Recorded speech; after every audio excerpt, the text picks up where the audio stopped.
Hi friends, வீட்லேயே தந்தூரி எப்படி செய்யறதுன்னு பார்ப்போம் வாங்க. அது ஃபஸ்ட் இஞ்சி பூண்டு பேஸ்ட், மஞ்சத்தூள், மிளகாய்த்தூள், கரம் மசாலா, சீரகத்தூள், மிளகுத்தூள், தயிர், தேவையான அளவு லெமன், தேவையான அளவு உப்பு எல்லாத்தையும் சேர்த்து நல்லா மிக்ஸ் பண்ணி வச்சுக்கோங்க.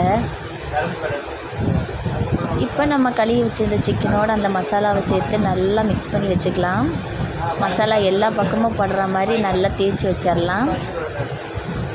பாருங்கள், இப்போ நல்லா தேய்ச்சாச்சு. இப்போ இது 1 மணி நேரம் ஊற வச்சுக்கிட்டு ஒரு குக்கரில் தண்ணி ஊற்றி ஸ்டாண்டு வச்சு ஒரு பாத்திரத்துக்குள்ளே சிக்கனை வச்சு ஒரு 5-6 விசில் வச்சு எடுத்து வச்சுருங்க, வேக வச்சு. இப்போ நம்ம கேஸில் மேலே ஸ்டாண்டு வச்சுட்டு நம்ம வேக வச்சுருந்த சிக்கனில் 2 கம்பியை குத்தி இந்த மாதிரி நல்லா சுட்டு எடுங்க.